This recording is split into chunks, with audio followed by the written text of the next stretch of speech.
अभी सब्सक्राइब करें हमारे चैनल VMP म्यूजिक को और साथ में बेल आइकन को भी दबाना ना भूलें।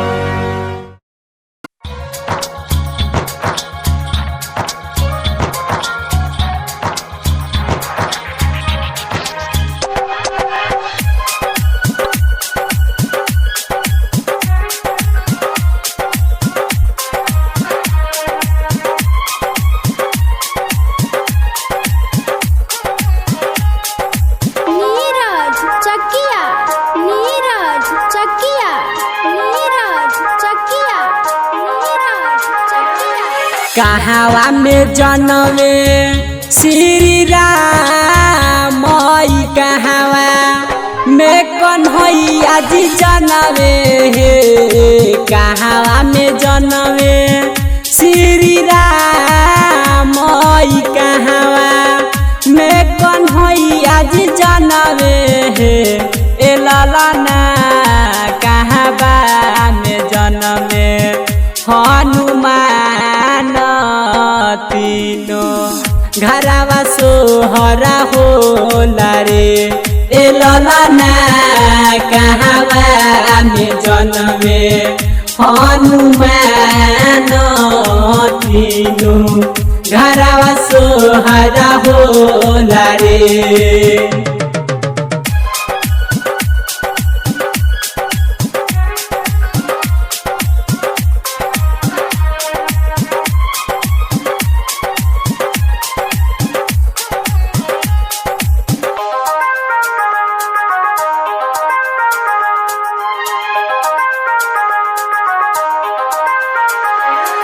अयोध्या में जनमे श्री राम मथुरा में कन्हैया जी जनमे अयोध्या में जनमे श्री राम मथुरा में कन्हैया जी जनमे ए ललना पर्वत पर जनमे हनुमान तीनों घरवा सोहरा होला हे ललना पर्वत पर जनमे हनुमान तीनों घरवा सोहरा होला रे।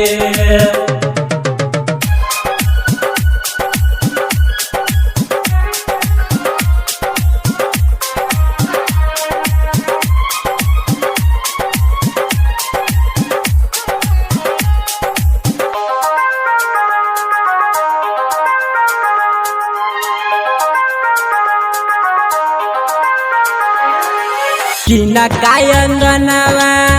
श्री राम किनका श्री कृष्ण जी जनमे किना कायंगनवा श्री राम किनका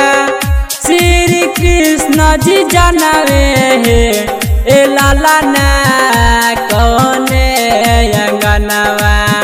हनुमान तीनों घरवा सोहरा होला रे ए ललना कौने अंगनवा हनुमान तीनों घरवा सोहरा होला हे।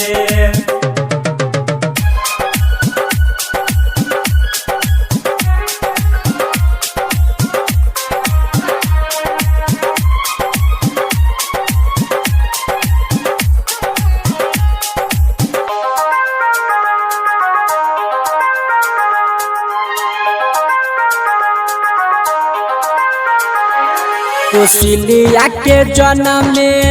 श्री राम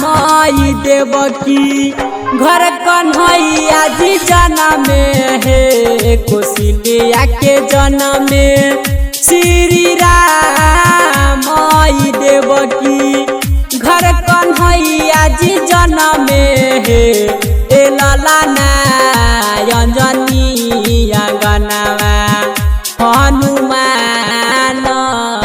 तीनों घरवा सोहरा होला रे रे लाला ना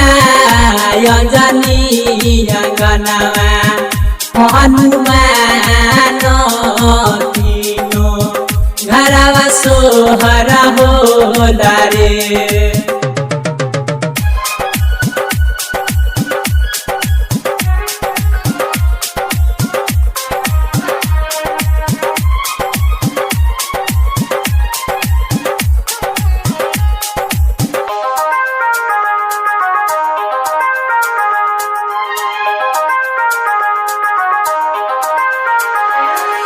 गायक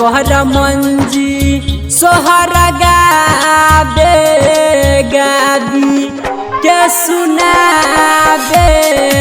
हो गायक मंजी सोहर गाबला गाबी समझाबला